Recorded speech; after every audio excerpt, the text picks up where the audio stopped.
وما أرسلناك إلا رحمة للعالمين. Bismillahirrahmanirrahim. Assalamualaikum warahmatullahi wabarakatuh. Alhamdulillah wassalatu wala haula wala quwwata illa billah. Wassalatu wassalamu ala Rasulillah wa ala alihi wa sahbihi wa man wala. Wa bitina asani Allah wa iyyakum. Alhamdulillah, bersyukur kepada Allah Subhanahu wa taala yang masih memberikan nikmat kepada kita sehingga kita bisa bertemu lagi melanjutkan perjuangan kita, yaitu belajar tentang puasa, khususnya mengambil pelajaran dari puasa Nabi Shallallahu Alaihi Wasallam. Kita ada 30 tema dan kita masuk di tema yang ketiga, yaitu Qiyamul Lail Nabi Shallallahu Alaihi Wasallam di dalam Ramadan. An Zaid bin Sabit, dari Zaid bin Sabit radhiyallahu anna Rasulullah SAW ittakhadha hujratan. Maksudnya Nabi SAW selalu membuat bilik. Qala, kemudian beliau berkata, asibtu annahu qala min hasir. Aku mengira bahwa dia berkata dari jerami. Di Ramadan, biliknya itu dari jerami kira-kira, dan itu dibuat di Ramadan. Fasalla fiha layaliya fasalla bi sholatihi nasun min ashabihi. Kemudian beliau sholat di dalamnya beberapa malam. Kemudian para sahabat mengikuti sholat beliau di belakangnya. Kemudian falamma alima bihim ja'ala yaqudu. Kemudian ketika beliau mengetahui mereka, maksudnya ada yang makmuman, maka beliau pun duduk. Wa kharaja ilaihim faqala, kemudian Nabi SAW keluar kepada para sahabat dan berkata, qad araftul ladzi ra'aitum min soni'ikum. Aku telah mengetahui apa yang kulihat dari perbuatan kalian. Nah, hadis ini kemudian dijabarkan oleh penulis, wahai hamba Allah, yang pertama perhatikanlah dengan sholat malam Ramadan. Dan hendaknya sholat Anda karena iman dan disyariatkan atau disunnahkan sholat malam Ramadan, dan Anda berharap pahala di sisi Allah dalam mendirikan sholat malam tersebut. Karena Nabi SAW bersabda, man qoma Ramadan imanan wa ihtisaban ghufira lahu ma taqaddama min dzambi. Siapa yang kemudian mendirikan sholat malam pada bulan Ramadan dengan penuh keimanan dan mengharap pahala, maka Allah ampuni dosa-dosa yang telah lalu. Kemudian yang kedua, dan ketahuilah bahwa mendirikan sholat malam di dalam bulan Ramadan tidaklah wajib, akan tetapi hanya sunnah, dan di dalam terdapat keutamaan yang sangat agung. Hal ini berdasarkan sabda Nabi SAW tentang sholat bersama dengan imam, gitu kan. Tapi sebelumnya di sini adalah sholat sendirian, maka Nabi SAW memberikan dorongan untuk mendirikan sholat malam tanpa memerintahkan mereka dengan kuat. Jadi ini sifatnya himbauan, gitu. Man qoma Ramadan imanan wa ihtisaban ghufira lahu ma taqaddama min dzambi. Nah, kemudian Nabi SAW wafat, dan perkara tersebut tetap berada seperti itu. Artinya nggak diwajibkan, artinya nggak ada jamaah tarawihnya. Nah, kemudian itu terjadi di masa kekhalifahan Abu Bakar, kemudian barulah muncul di Khalifah Umar, di mana atas inisiatif beliau kemudian mengadakan sholat jamaah tarawih. Dan ini sebagian orang berpendapat berarti ini bid'ahnya Umar, enggak ya. Jadi Khalifah Rasyidin itu punya legitimasi, punya keabsahan hukum untuk kemudian memutuskan sesuatu dalam agama ini. Dalam sabda Nabi SAW dikatakan alaikum bisunnati wa sunnatil khulafa'ir rasyidin wahidin.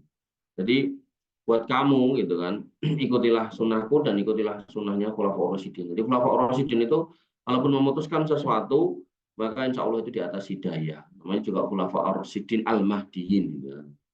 Maka jangan sampai kita mengatakan ini bid'ah, itu enggak ya. Jadi itu sholat tarawih itu bukan bid'ah. Jadi itu memang dirumuskan oleh Umar, dan Umar radhiyallahu anhu punya legitimasi, punya keabsahan hukum untuk memutuskan. Kemudian yang ketiga, dan jika Anda sholat bersama dengan imam, maka janganlah Anda berpaling sampai imam selesai. Karena ada sebuah hadis keutamaan sholat bareng imam. Jadi jangan buru-buru pulang. Inna rajula idza sholama al imam hatta yansharif usiba lahu qiyamul lailah. Maka seorang laki-laki jika sholat bersama dengan imam sampai selesai, maka akan dihitung sholat malam suntuk. Maka sholat dengan imam. Apalagi imamnya udah bacaannya nggak panjang gitu kan. Maka nikmati itu. Tapi kalau imamnya bacaannya udah nggak panjang, sholatnya cepat banget gitu kan. Nah, maka jangan ya, jangan ikut yang sholat-sholat seperti itu. Yang keempat, jika Anda telah sholat bersama dengan imam, maka teruslah bersamanya dengannya sekalipun dia sholat lebih dari 11 rakaat. Jadi kamu mencari yang 11 rakaat nggak ketemu, ternyata ketemunya 23, ikut aja nggak apa-apa. Ini sudah pernah kita bahas di kitab yang lalu kan, bahwasanya sholat malam itu bebas. Mau 11 silakan, 13 silakan, 20 silakan, 40 silakan, 60 silakan. Yang penting terjadinya dari habis isya sampai sebelum subuh. Jangan sampai udah nabrak subuh sampai arah subuhan, lagi tahajud atau kon subuhan. Nah, ini benar ya gitu. Karena bilangannya tidak dibatasi. Dan carilah seorang imam yang alim, fakih, mempraktekkan sholat sebagaimana datang dari Nabi SAW. Jadi kalau kamu bisa cari tarawih yang bacaannya bagus, imamnya sholatnya enak, ya itu menyenangkan gitu. Dan jika imam tersebut suaranya bagus hingga membuat Anda khusyuk di dalam sholat, di belakangnya, maka sholatlah di belakangnya. Jadi suruh nyari imam-imam yang bacaannya bagus. Agar kemudian kita khusyuk gitu kalau kemudian sholat bersama imam. Berdasarkan hadis dari Jabir radhiyallahu anhu, bahwasanya Rasulullah SAW bersabda, "Inna min ahsaninna sautan bil Quran." Sungguh termasuk di antara yang paling bagus suaranya dengan Quran, alladzi idza sami'tumuhu yaqra'u hasibtumuhu yakhshallah. Jadi orang yang bacaan Qurannya terbaik itu kalau kamu dengar dia baca, kamu itu takut sama Allah, tambah gitu loh rasa takutmu. Gampangannya gini, saya itu kalau dengerin imam-imam yang dia baca soal neraka, saya langsung nangis misalnya gitu. Wah, ini kayak gitu tuh yang dicari gitu kan. Cari imam-imam yang kayak gitu. Jangan kemudian imam-imam yang dia mau memperbagus bacaan tapi dia sendiri juga nggak ngerti baca apa gitu loh. Ya mungkin hafal Quran tapi pas ditipu di ayat neraka dia itu ya biasa aja. Makanya kamu kalau lihat imam-imam haram gitu kan, wah luar biasa itu. Meleleh dari mata walaupun kamu nggak paham artinya itu bisa meleleh. Itu ya. Jadi carilah imam-imam seperti itu. Gimana ya? Cari. Nah, kalau udah cari ketemu, ya di istiqomah aja di situ setiap tahun gitu. Walaupun agak jauh dari rumah, nggak apa-apa. Allah Ta'ala. Yang kelima, jika Anda sholat tarawih, maka perbaguslah sholat Anda dan panjangkanlah atau sholatlah di belakang imam yang memperbagus sholat dan memanjangkannya. Jadi menurut nomor 5 ini kalau mau sholat sendiri nggak apa-apa.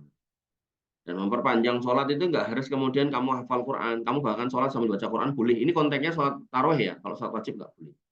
Maka berdasarkan hadis dari Abu Salamah bin Abdurrahman bahwa dia pernah bertanya kepada Ibunda Aisyah radhiyallahu anha bagaimana sholatnya Rasulullah SAW di dalam bulan Ramadan, maka beliau menjawab radhiyallahu an, maka Rasulullah SAW yazitu fi Ramadan wala fi ghairi ala ihda asharata rakaatan.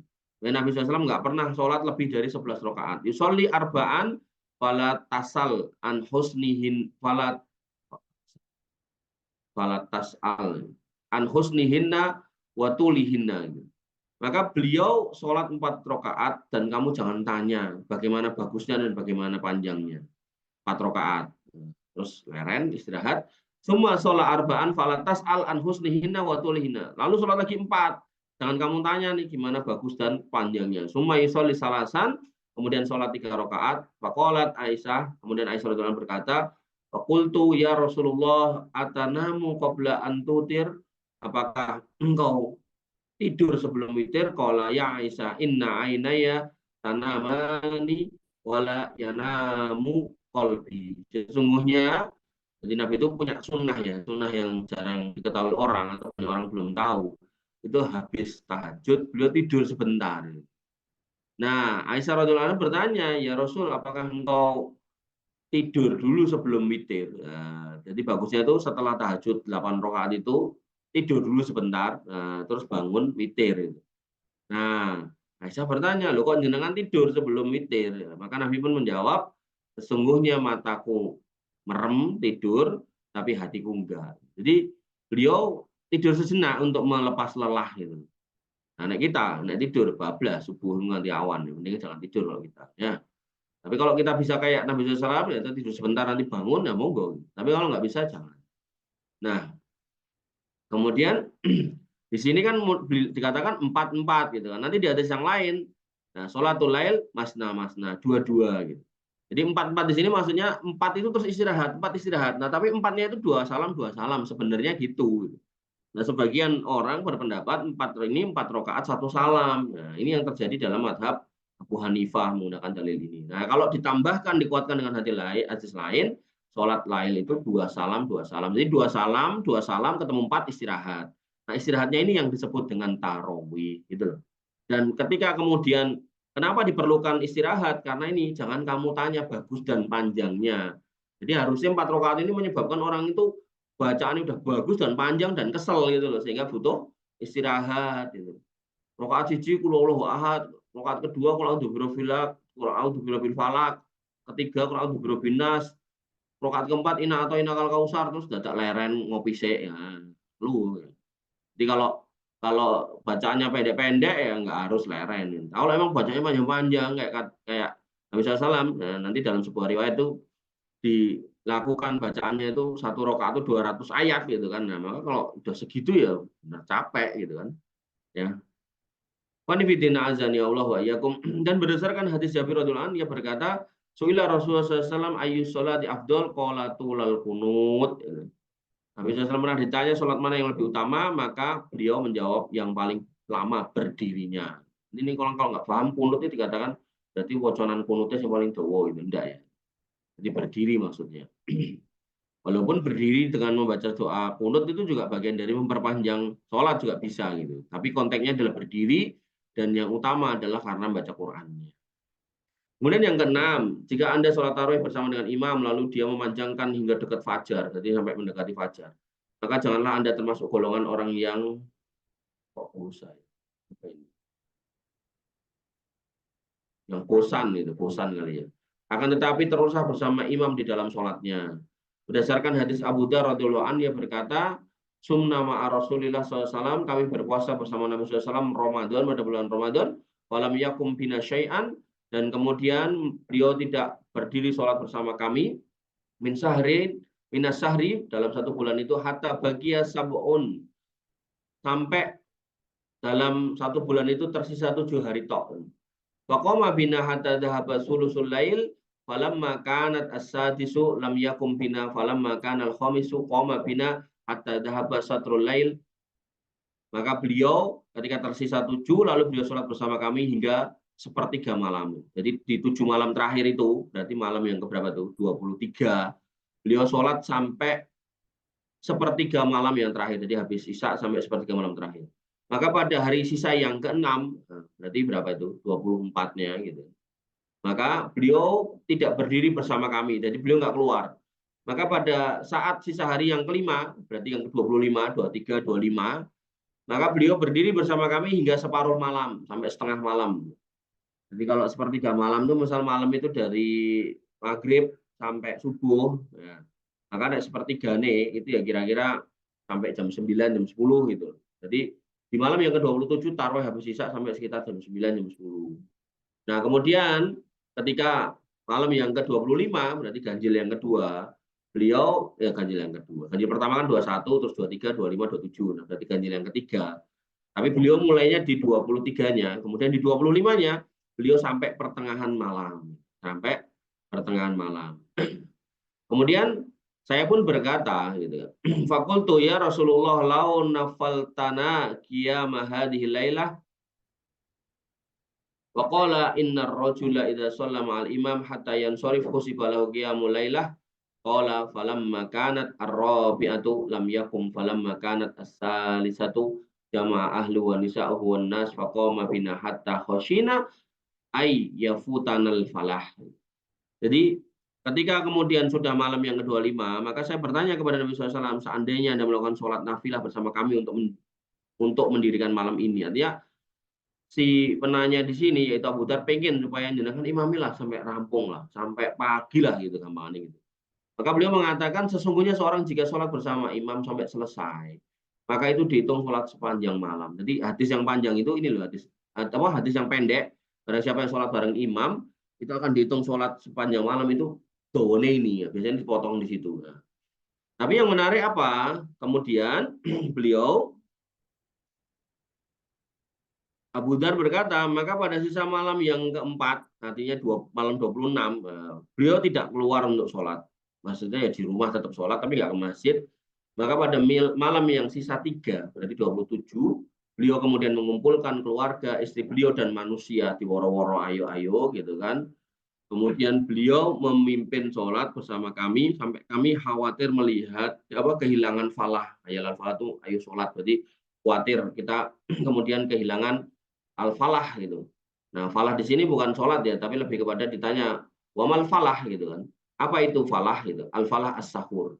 Jadi dalam hadis kan dikatakan tasaharu fa inna fis sahuri barokah. Nah, barokah ini bagian dari falah gitu. Nah, lam yakum bikiyatal sahri. Bagi atas sahri bukan bi. Lam yakum bagi atas sahri. Kemudian beliau tidak berdiri sholat bersama kami pada sisa bulan itu. Artinya di malam yang 28, 29, 30, nah, beliau SAW sholat sendiri, nggak ngimami orang. Di sini pelajarannya, Nabi ngimami tarawih itu cuma di malam 23, 25, 27. Jadi tarawih itu hukumnya nggak wajib. Tapi beliau kemudian fokus di malam-malam ganjil. Nah, tapi kemudian apa? Kalau kita memang nggak punya kesibukan, nggak ada acara gitu loh. Daripada tongkrongan nggak jelas, daripada kongko-kongko nggak jelas gitu kan, maka tarweh bareng imam gitu loh. Dari mulai habis isya sampai misal jam 8, setengah 9 itu kan nggak lama gitu kan. Maka kita dihitung sholat semalam suntuk gitu ya. Maka itu yang harus kita prioritaskan. Jangan kemudian wah kan nggak wajib, akhirnya mau bulan gitu, sia-sia waktu kita. Yang ketujuh, yang paling utama di dalam mendirikan malam Ramadan adalah dengan 2 rakaat salam, 2 rakaat salam, menutup salat malam dengan sholat malam dengan witir berdasarkan hadis dari Ibnu Umar radhiyallahu anhu. Bahasanya seorang bertanya kepada Rasulullah tentang sholat malam, maka beliau pun menjawab, sholatul lail masna masna, sholat malam itu dua-dua. Fa idza khosya ahadukum subha, kalau seseorang khawatir masuk subuh sholat rakaatan wahidan, maka sholat 1 rakaat. Tutiru lahum ma qad sholla, maka itu digunakan untuk menutup sholat yang berjamaah sebagai witirnya gitu. Dan juga berdasarkan sabda Nabi SAW, ij'alu akhira sholatikum bilail witron. Jadi kan sholat terakhir kalian pada malam hari itu sholat witir. Dan sholat witir itu satu rakaat itu udah sah. Benar-benar 1 rakaat kamu berdiri, Al-Fatihah, baca surat pendek, rukuk, sujud, gitu kan. Kemudian duduk di antara 2 sujud, sujud lagi, kemudian tasyahud, salam, udah 1 rakaat itu udah sah. Usahakan gitu kan. Kemudian yang keempat, tentang berbuka Nabi SAW di dalam bulan Ramadan, 4 dari 30. Anas bin Malik dan Anas bin Malik radhiyallahu anhu beliau berkata, karena Rasulullah SAW yuftiru ala rutobat, maksudnya beliau SAW berbuka dengan rutobat, kurma-kurma muda, qabla ayyusolli, sebelum sholat. Fa'ilam takun, kalau nggak dapat rutobat, fa'ala tamarot, maka beliau menggunakan kurma yang tua, kurma yang coklat-coklat itu. Pak Ilham takun, kalau nggak dapat hasawati min ma'in, maka beliau meneguk beberapa tegukan air. Wahai hamba Allah, yang pertama, jika Anda berbuka dari puasa Anda di hari Anda puasa, maka berbukalah dengan rutop. Dan hendaknya beberapa butir rutop yang sedikit. Jika tidak ada rutop, maka bisa menggunakan tamer. Jika nggak ada tamer, maka dengan air. Dan bersungguh-sungguhlah untuk mempraktekkan sunnah ini dengan Anda membeli rutop untuk berbuka. Kalau punya duit, beli rutop. Nggak punya rutop, beli tamer. Jika nggak ada, pakai aqua galon. Yang kedua, jika Anda berbuka dari puasa, maka berdoalah dengan apa yang datang dalam hadis Ibnu Umar radhiyallahu anhu. Dia berkata, karena Rasulullah SAW idza aftara qala dhahabat doma'u wa abtalatil uruqu wa sabatil ajru insyaallah. Jadi beliau alaihi salam itu kalau alaihi salatu wassalam kalau kemudian berbuka, beliau berdoa dengan doa ini. Dhahabat doma'u wa abtalatil uruqu wa sabatil ajru insyaallah. Kemudian yang ketiga, bersegeralah berbuka dari puasa dengan segera setelah terbenami matahari dan jangan menunda. Gampangnya ya kalau udah dengar adzan buka. Nah, saya lebih seneng dengar adzan ini kalau masjidnya deket-deket ya, paling ora ya adzan sing paling banter lah, atau masjid 2 itu udah terdengar. Jangan kamu masjid 1 tapi yang jaraknya 15 kilo dari rumah, kayak sayup-sayup terdengar gitu ya. Jadi yang benar-benar mungkin, yang benar-benar yakin dengar gitu. Berdasarkan hadis Sahal bin Sa'ad radhiyallahu anhu, bahwasanya Rasulullah bersabda, la yazalun nas bi khair ma'ajalul fitr. Manusia itu senantiasa dalam kebaikan selagi mereka menyegerakan berbuka. Yang keempat, hendaknya Anda termasuk golongan orang yang menyegerakan berbuka di puasanya dan menyegerakan sholat, dan jangan menjadi orang yang mengakhirkan berbuka dan sholat. Ya, jadi segera buka, dia segera sholat. Jangan buka terus sampai lupa sholat. Yang sering buka puasa itu kan berbuka, mangan, wareg, ngobrol, akhirnya mehisa tinggal 5 menit baru sholat. Jangan ya. Jadi mendingan minum dulu, makan dulu seperlunya, secukupnya, dan sholat baru lanjut lagi. Atiyah telah berkata, dakhaltu ana wa Masruq ala Aisyah faqulna ya ummul mukminin. Aku dan Masruq pernah masuk menemui Aisyah radhiyallahu anha. Lalu kami bertanya, wahai ibunda orang-orang beriman, gitu kan. Rajulani min ashabi Muhammadin sallallahu alaihi wasallam ahaduhuma yu'ajjilul iftar wa yu'ajjilus shalah wal akhar yu'akhirul iftar wa yu'akhirus shalah. Jadi ada 2 orang laki-laki, yang satu itu menyegerakan buka dan menyegerakan sholat. Yang satunya lagi mengakhirkan buka dan mengakhirkan sholat. Qalat, kemudian ditanyakan, ayyuhumal ladzi yu'ajjilul iftar wa yu'ajjilus shalah. Aisyah radhiyallahu anha bertanya, kok pertanyaanmu kok aneh, yang mendahulukan buka dan mendahulukan sholat, kalau mengakhirkan buka dan sholat. Nah, yang kemudian sini dikatakan ayyuhumal ladzi yu'ajjilul iftar wa yu'ajjilus shalah gitu.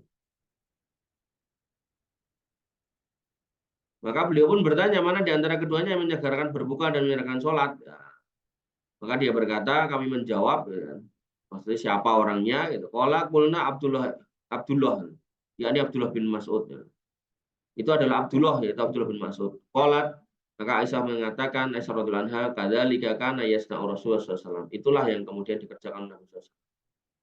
Jadi ada orang laki-laki yang satunya segera buka dan segera sholat, satunya sholatnya ditunda, iftarnya juga ditunda belakangan, mungkin dia ngobrol dulu atau apa gitu kan.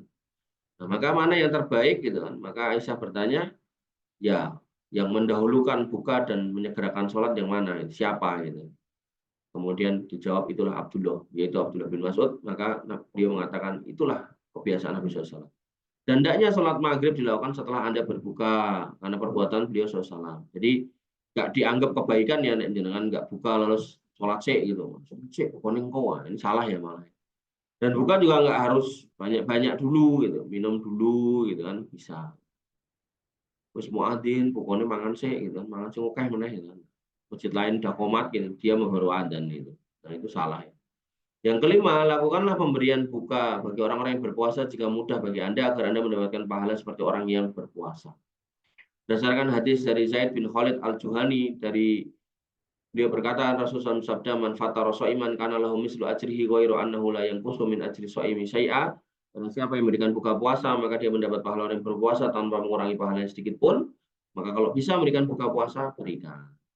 Yang keenam, sungguh Allah Subhanahu wa taala telah menjadikan untuk Anda, ya, wahai orang-orang yang berpuasa, 2 kebahagiaan berdasarkan hadis Abu Hurairah radhiyallahu anhu. Dia berkata, Rasulullah SAW bersabda, kullu amal ibni Adam yudha'aful hasanah asru amsalihha. Setiap amal Ibnu Adam dilipat gandakan 10 kali. Ila sab'i mi'ah dhifin, sampai 700 kali lipat. Qala Allahu azza wa jalla, Allah azza wa jalla berfirman, illa shaum, kecuali puasanya gitu. Kenapa? Karena di situ dikatakan wa innahu li wa ana ajzibi. Bahwasanya puasanya itu untukku dan aku yang akan mengganjar orang itu yang berpuasa itu.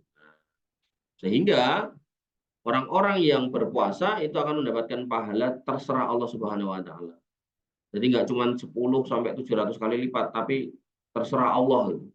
Dan kemudian dikatakan di sini apa? Kok diganjar terserah Allah dan kemungkinan juga lebih besar, lebih banyak.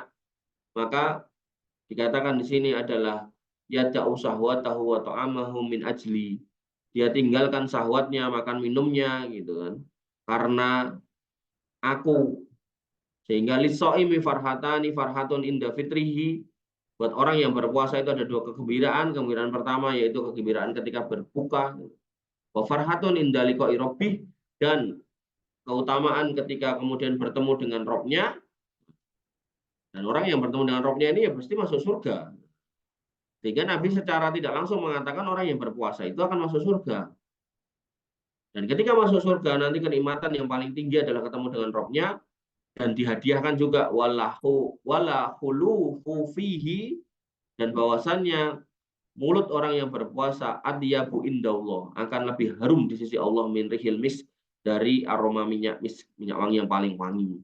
Sehingga orang tuh kalau udah masuk surga itu nggak perlu gosok gigi karena udah dikasih mulut yang wangi. Ya, kalau dia tetap, sehingga bahasanya di sini indallah, ya ini selalu saya ingat-ingatkan ya, indallah, jangan sampai salah paham. Nanti sebagian orang wis poso rasikatan gitu kan, terus nek ngomong banter dhewe nanti nyiprat-nyiprat, nah, jangan ya. Kemudian yang ketujuh, baca basmalah saat berbuka, ya makan bismillah. Dan pujilah Allah Subhanahu wa taala setelah berbuka. Berdasarkan hadis Abu Salamah, dia berkata, kuntu gulaman fi hajri Rasulillah SAW. Dulu saya itu seorang bocil diasuh oleh Nabi SAW. Wa kanat yadi tatisu bisahfah, dan tangan saya menjelajah kemana-mana. Jadi tangannya apa? Telandaan. Pokoknya tangannya kayak gitulah. Pengen nyandak ya popo gitu. Faqala li Rasulullah SAW, kemudian Nabi SAW bersabda, ya ghulam samillah. Wahai anak kecil, bocil, ucap bismillah. Ojo mung jika-jika mangan. Ucap bismillah. Wa kul bi yaminik, dan makanlah dengan tangan kananmu. Wa kul mimma yalik, makan yang dekat-dekat. Wa mazalat tilka ti'mati ba'du. Maka itu terus-menerus menjadi cara makanku setelah itu. Jadi benar-benar teringat. Jadi Nabi itu kalau ngasih pelajaran tuh ngomong sedikit aja terus teringat sama orang yang kemudian diajari. Dan berdasarkan hadis dari Anas bin Malik radhiyallahu anhu, dia berkata, Rasulullah bersabda, innallaha la yardo anil abdi ayyaqulal aklah. Sesungguhnya Allah benar-benar ridho gitu kan pada seorang hamba yang dia biasa memakan makanan gitu kan. Fayahmaduhu 'alaiha aw yasrabu as-surbah asyarbah fayahmaduhu 'alaiha. Dan dia itu makan dan minum dan memuji Allah Subhanahu wa taala. Jadi kalau tadi di awalnya suruh ucap bismillah, kalau selesai ucap alhamdulillah, dan itu Allah senang, benar-benar ridho pada orang-orang yang dikasih rezeki seperti itu. Ya, kayak misal kamu dibelikan apa nih, misal makanan gitu. Terus yang beli kan belum jauh tuh makanannya, mau buang, mau injek-injek gitu kan, orangnya sebel, anyel gitu. Tapi kalau kemudian kamu dikasih mau makan dengan penuh apa lahap, bahkan kamu mengucapkan terima kasih, lah ini yang kok ini yakin itu nanti waktu yang akan datang mesti nukok temennya. Apalagi kalau kamu sambat, saya belum makan 5 hari, ya mesti dibelikan lagi. Tapi ada orang yang sambat belum makan gitu kan, tapi begitu ditukok ya tadi itu disia-siakan, dibuang-buang. Yang ke-8, jika Anda berpuasa maka perbanyaklah berdoa berdasarkan hadis Anas bin Malik radhiyallahu anhu, dia berkata, Rasulullah bersabda, salah ta'awat la taruddu ta'watul walid wa ta'watus shaim wa ta'watul musafir. Ada 3 orang yang kalau berdoa doanya nggak akan tertolak. Yang pertama doa orang tua. Jadi nanti kamu kalau jadi orang tua banyak-banyaklah berdoa untuk siapa? Ya anakmu lah. Dan berdoa yang baik-baik. Ya, jangan mendoakan yang jelek-jelek untuk anak ini. Kemudian wada'watus shaim. Nah, sekarang kamu jadi orang puasa, banyak-banyak berdoa. Minta apa yang perlu diminta. Wada'watul musafir, dan doanya orang yang safar. Jadi kalau kamu pulang, misal ke Semarang, kemana yang lumayan agak jauh gitu kan. Ya, maka banyak-banyak berdoa sepanjang jalan. Apa aja wes pokoknya. Apa yang menjadi keperluanmu, apa yang menjadi kebutuhanmu, berdoalah. Jangan kemudian malas untuk berdoa. Wanifidina azan ya Allah wa iyyakum, kita sampai ke poin yang kelima tentang sahur beliau SAW di dalam Ramadan. An Zaid bin Sabit, dari Zaid bin Sabit radhiyallahu an, qala, beliau berkata, tasaharna ma'a Nabi SAW summa qama ila shalah. Bahasanya kami makan sahur bersama Nabi SAW, kemudian beliau berdiri menuju sholat. Qultu kam kana bainal adzani was sahur. Maka kemudian aku bertanya, berapa jarak antara adzan dan sahur itu? Qala qadru khamsina ayah, yaitu seukuran 50 ayat. Wahai hamba Allah, yang pertama makanlah sahur untuk puasa Anda, dan jangan Anda tinggalkan makan sahur, karena kan ini adalah sunnah Rasulullah SAW, dan dikarenakan makan sahur adalah pembeda antara kaum muslimin dan puasanya Yahudi serta Nasrani. Hal ini berdasarkan hadis dari Amr bin As, bahwasanya Rasul bersabda, "Aslu ma baina siyamina wa siyami ahli kitab aklatus sahar." Pembeda antara puasa kita dan puasa ahli kitab adalah makan sahur. Kemudian yang kedua, Bersaurlah untuk puasa Anda, dikarenakan di dalamnya terdapat keberkahan. Nabi SAW bersabda dari Anas bin Malik, "Tasaharu fa inna fis sahuri barokah." Makan sahur, karena dalam sahur itu ada keberkahan. Kemudian yang ketiga, makan sahur adalah hidangan yang diberkahi. Jadi sahurnya itu keberkahan, makanannya adalah makanan yang diberkahi. Maka janganlah Anda meninggalkan hidangan ini jika Anda ingin berpuasa. Irbad bin Sariyah radhiyallahu anhu berkata, Rasulullah pernah memanggilku menuju makan sahur di dalam Ramadan. Beliau berkata, halumma ila hadzal ghida al mubarak. Mari kemari menuju makanan yang diberkahi ini. Ini jarang loh di sini disampaikan oleh ustaz-ustaz di mimbar-mimbar Ramadan. Yang keempat, termasuk di antara perkara yang paling afdolnya yang kita makan sahur adalah makan kurma. Lagi jadi bukannya pakai kurma, sahurnya pakai kurma. Berdasarkan hadis Abu Hurairah radhiyallahu anhu dan Nabi SAW bersabda, nikmat sahuril mukmin at-tamr. Sebaik-baik makanan sahur orang iman adalah kurma. Ini juga jarang di sini. Kemudian yang kelima, hendaknya sahur pada akhir malam. Sekiranya jarak antara sahur dengan adzan sekitar 50 bacaan ayat. Jadi sekitar 5-10 menit menjelang adzan. Tapi ya itu diperkirakan sahurnya kusik, sahurnya nasi banyak ya, 5 menit ya cukup lah. Apalagi harus goreng dulu, masak dulu ya, jangan sudah cukup gitu. Maka kalau emang waktunya mepet ya disesuaikan dengan waktunya. Bahasanya Anas bin Malik mengatakan anna Nabi Shallallahu alaihi wasallam wa Zaid bin Sabit tasahhara falamma faragha min sahurihima qama Nabi SAW ila shalah. Bahasanya Nabi SAW dan Zaid bin Sabit pernah bersahur, kemudian ketika sudah selesai mereka ya kemudian berdiri untuk sholat ila shalah fa shalla, kemudian sholat. Qulna li Anas, kami pun bertanya kepada Anas, kam kana baina faraghihima min sahurihima, berapa jarak antara selesai sahur dan sholatnya itu gitu. Wa dukhulihima fi shalah, sampai masuknya waktu sholat. Qala qadru ma yaqra'ur rajul khamsina ayat, sekitar 50 bacaan Quran, ayat Quran oleh seseorang. Yang keenam, makan sahurlah dengan apa yang Allah mudahkan bagi Anda, yaitu berupa makanan ataupun kurma. Jika Anda tidak menemukan melainkan sesuatu yang sedikit dari makanan apapun, maka makanlah sahur dengannya. Jadi ini kon sahur ya, apapun ya. Kalau ada kurma-kurma, nggak ada kurma nasi. Kalau nggak ada nasi, ya pakai apa roti. Nggak ada roti, ya pakai air putih, pakai apa teh boleh. Gitu. Sekalipun Anda dalam kekenyangan, dan jangan Anda mengatakan saya tidak makan sahur dan saya tidak lapar dalam puasa. Jadi walaupun kamu masih kenyang, jangan sampai kamu nggak sahur. Tetap suruh sahur walaupun cuma minum air. Dikarenakan jika Anda makan sahur, maka sungguh Anda telah mendirikan sunnah. Yaitu sunnah Rasulullah SAW yang memerintahkan Anda seraya bersabda tasaharu. Jadi kamu tuh kalau dibangunkan sahur, ini kamu ingat-ingat nih Nabi itu ngomong tasaharu, sahur gitu. Jadi jangan malas gitu loh, karena yang nyuruh Nabi tasaharu. Cik warak ya apa kayak gitu kan, nyanda gedang satu boleh, atau kalau yang seneng ngopi bikin kopi ya boleh, walaupun masih kenyang. Jangan sampai nggak mau sahur. Kalau yang nggak sahur itu kan orang-orang ahli kitab, maka jangan meniru mereka. Ya, tasaharu. Dan Anda telah menyantap hidangan yang diberkahi, maka makan sahur di dalam terdapat keberkahan sebagaimana yang telah diberitakan oleh Nabi SAW. Yang ketujuh, ajaklah selain Anda di antara para sahabat Anda dan selain mereka agar mereka makan sahur bareng Anda di bulan Ramadan. Sebagaimana seandainya ada salah seorang yang menziarahi Anda sementara waktu sahur sudah dekat, maka boleh bagi Anda untuk mencontoh Nabi SAW dalam hal demikian. Jika pakai, kalau kamu bisa traktir orang, bisa ngasih sahur orang, itu lebih baik. Silakan.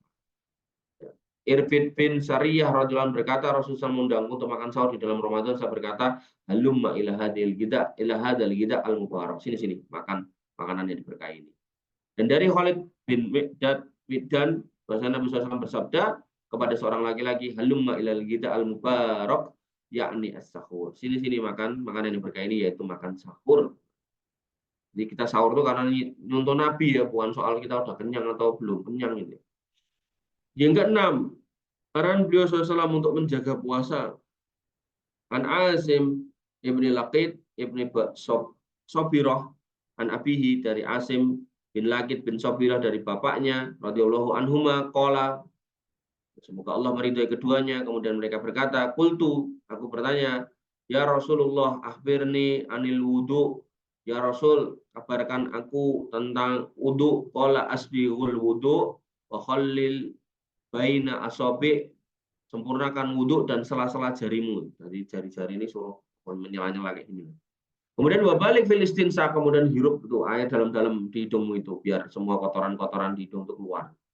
Jadi Nabi waktu nyuruh gini itu semata-mata dalam konteks wudhu ya. Tapi kalau kita ngomongkan konteks kesehatan, di hidung itu kan ada bulu gitu kan. Bulu itu kemudian menimbulkan listrik statis sehingga debu-debu itu masuk ke dalam badan kita, itu kesaring di situ, kemudian jadilah apa, Mas Yahya? Yang nyangkut itu namanya apa? Wah, seolah ngerti. Padahal penambang utama. Namanya upil gitu. Maka kemudian cara mengeluarkannya itu dengan cara istinsak sing kenceng. Masukkan dalam, keluarkan. Illa antakuna so'iman. Kecuali kamu pas puasa jangan kenceng-kenceng, nanti tidak serot masuk. Wahai hamba Allah, perhatikanlah dengan puasa hingga engkau tidak terjumus dalam pembatal puasa, lalu hilanglah puasamu. Yang pertama, jika Anda wudhu, maka janganlah berlebihan dalam kumur hingga air masuk ke tenggorokanmu, dan janganlah Anda berlebihan dalam menghirup air sehingga masuk ke kerongkonganmu. Hal ini berdasarkan sabda Nabi SAW kepada lakit, wabalik fil istinsak illa antakuna so'iman. Bersungguh-sungguhlah dalam istinsak, menghirup air di hidung, kecuali kamu dalam posisi puasa. Ini salah semuanya, bukan wudhu, puasa. Kemudian yang kedua, ketahuilah sesungguhnya Anda, jika Anda bersungguh-sungguh dalam istinsak dan berkumur-kumur dengan sengaja, lalu air masuk ke dalam tenggorokan Anda, maka sungguhnya Anda telah berbuka dengan sengaja, maka bertakwalah kepada Allah, mudah-mudahan Allah merahmati Anda. Jadi kalau kita kumur-kumur keseringan, itu menghirup air kedalaman, gitu, akhirnya masuk, ya maka batal. Yang ketiga, jika Anda pengantin baru, ini enggak. Lalu Ramadan masuknya Anda apa enggak? Dan Anda mengkhawatirkan diri Anda jika Anda mendekati istri Anda, maka akan terjadinya keluar air mani dengan menyentuh dan menciumnya, atau terjadi inzal pada istri jika dia mencium suaminya atau dengan menyentuhnya, maka haram atas sang suami dan sang istri yang demikian. Dikarenakan inzal dengan percumbuan atau penciuman akan merusak puasa, maka berhati-hatilah wahai suami istri, jangan merusak puasa sebagian hari-hari Ramadan, dan bertakwalah kepada Allah, dan hendaklah masing-masing dari Anda berdua menjauhi satu sama lain di siang hari demi meninggalkan syahwat hingga terbenamnya matahari. Gampangnya gini, kalau manten baru gitu, sebelum puasa nikah gitu kan, itu sebaiknya ya pas jam kerja itu ndang mangkat gitu. Ya, perlu bar sahur gitu, pamit sholat subuh pisan ngantor. Nah, baliknya mengko nek wis mau buka gitu. Jadi jangan balik siang-siang balik gitu kan, oleh manten baru repot. Dari Abu Hurairah radhiyallahu anhu, dari Nabi SAW dia bersabda, yaqulullah azza wa jalla as-shaumu li wa ana ajzi bihi. Bahwasanya puasa itu untukku dan aku sendiri yang akan mengganjarnya. Kenapa? Ini ganjaran itu diberikan kenapa? Ya ta'u syahwatahu. Dia meninggalkan syahwatnya. Syahwat yang halal loh ini, apalagi yang haram harus ditinggalkan. Wa aklahu wa syurbahu, dan makan dan minumnya min ajli karena aku. Wa shaumu junnah, dan puasa itu perisai. Wa lis-shaimi farhatani. Perisai di sini melindungi orang yang puasa. Dari apa? Dari fitnah. Ya, jomblo-jomblo yang punya gairah meledak-ledak gitu kan, puasalah gitu. Biar kemudian tidak meronta-ronta jiwamu itu. Kecuali kalau udah nikah lah, silakan lah. Pelampiasannya jelas ada gitu. Tapi kalau belum, nah, maka banyak-banyak puasa. Walisoimi farhatani, dan buat orang puasa ada dua kebahagiaan, farhatun hina yuftir, yaitu kegembiraan ketika berbuka, wa farhatun hina yal qarabahu, dan kegembiraan ketika berjumpa dengan Rabbnya, wala khulufu famis shaim, dan bau mulut orang-orang yang berpuasa atyabu indallahi min rihil misk, lebih harum daripada minyak wangi yang paling wangi. Yang keempat, jika adanya penciuman atau penyentuhan itu tidak dikhawatirkan terjadinya keluarnya mani, maka sang suami mampu untuk menahan nafsunya, dan yang demikian maka sungguhnya persentuhan dan penciuman itu boleh-boleh aja. Prinsipnya sih menyentuh sama nyium nggak batalkan puasa. Tapi ya itu, kalau kemudian berlanjut dan seterusnya itu yang dikhawatirkan. Maka ya diukur ya dirinya. Nanti kalau udah punya pasangan diukur. Kalau kira-kira mengkhawatirkan ya jauh-jauh aja. Nggak apa-apa jauh-jauh dalam rangka bukan marah-marahan enggak, tapi karena pengen menjaga satu sama lain. Kemudian Aisyah radhiyallahu anha berkata, karena Nabi SAW yuqabbilu wa yubashiru wa huwa shaim. Bahasa Nabi SAW itu mencium dan memeluk gitu. Sedangkan beliau SAW dalam keadaan puasa. Wa kana amlakakum li'irbihi, dan beliau adalah orang yang paling mampu menahan gairahnya. Al-mubasyarah adalah persentuhan, nyentuh, baik cuman megang, ngelus dan seterusnya. Kemudian amlakakum li'irbihi, yaitu yang paling kuat dan paling bisa menahan nafsu di antara kalian dari terjerumus pada perkara-perkara yang dihasilkan oleh percumbuan, ya, berupa keluarnya mani atau yang lebih dari itu, seperti jima. Kemudian al-irbu adalah hajat dan disebut secara mutlak bagi anggota badan. Wanifidin azani Allah wa iyyakum. Satu lagi. Arahan beliau untuk menjauhi pembatal-batal puasa. Allah Subhanahu wa taala berfirman, "Wa kulu washrabu hatta yatabayyana lakumul khaytul abyadu minal khaytil aswadi minal fajr." Dan makan minumlah hingga terang bagimu benang putih daripada benang hitam yaitu fajar. Dan berdasarkan hadis Syaddad bin Aus radhiyallahu anhu dia berkata, "Marartu ma'a Rasulillah sallallahu alaihi wasallam fi tamani asra khalat min Ramadan." Saya lewat bersama Nabi SAW pada malam 18 hari lewat dari bulan Ramadan, berarti tinggal 12 hari. Wa absara rajulan yahtajimu. Kemudian beliau memperhatikan seorang yang sedang berbekam. Waqala Rasulullah SAW aftarul hajim wal mahjum. Orang yang berbekam dan yang dibekam, yang membekam dan yang dibekam telah berbuka. Ini bekam zaman dulu tuh disedot ya. Jadi kulitnya itu dibelek pakai pisau kecil, kemudian pakai alat tertentu, entah kayu, entah tanduk gitu kan, disedot gitu. Sedot dilepeh, gitu. Jadi nggak kayak sekarang pakai kop itu enggak. Jadi dulu itu benar dibelek. Wahai hamba Allah, jauhilah pembatal-pembatal puasa di dalam bulan Ramadan. Pada setiap puasa yang Anda puasai, pastikan, perhatikan puasa Ramadan jangan sampai sengaja melakukan sesuatu yang menyebabkan batal, dan membatal puasa itu adalah satu berbekam. Di dalam kitab ini berbekam dimasukkan dalam pembatalnya. Jadi termasuk di dalamnya ya fasdu, donor darah gitu. Tapi kalau di kitab yang lain gitu kan, itu dikatakan membatalkan puasa itu sudah dinasih, sudah terhapus dengan hadis yang membolehkannya. Dengan catatan dilakukan tidak di awal waktu puasa, marai lemes gitu. Dilakukan sore-sorenya. Syukur-syukur bekam, fasdu, donor darah bisa dilakukan setelah buka itu. Akan tetapi jika pembekaman tersebut dilakukan dengan alat, maka pembekam itu hanya membuat batal yang dibekam saja. Jadi kalau dulu disedot gitu, marah-marahi batal orang yang nyedot dan orang yang disedot. Kalau sekarang menurut kitab ini, karena pakai alat, maka yang batal itu yang dibekam aja, yang bekam enggak. Yang bekam tidak batal karena kan dia tidak secara langsung menghisap darah. Kemudian yang kedua, mengeluarkan banyak dari badan berupa seperti donor darah, maka donor darah dilekatkan hukumnya dengan berbekam, maka puasa batal dengannya. Kayak yang tak bilang tadi. Jadi kitab ini membatalkan puasa orang yang donor darah. Tapi jika donor darah tersebut adalah untuk suatu perkara yang darurat, maka tidak apa-apa dengan alasan darurat dan darahnya banyak diambil berbuka. Kemudian ia mengkodoknya setelah itu. Yang darahnya banyak diambil berbuka. Ini saya nggak paham.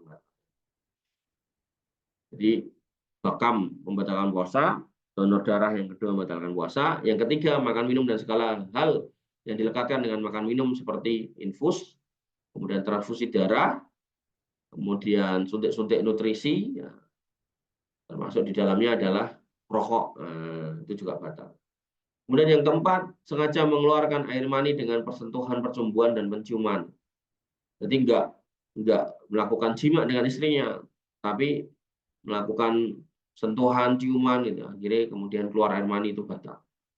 Disebutkan di dalam sebuah hadis dari Abu Hurairah dan Nabi SAW beliau bersabda, yaqulullah azza wa jalla as-shaum li wa ana ajibi yata'u sahwatahu aklahu wa surbahu min ajli. Aku akan mengganjar dia karena puasa itu untukku. Kenapa? Karena dia tinggalkan syahwatnya, makan dan minumnya karena. Demikian juga jima, maka jelas batalkan puasa.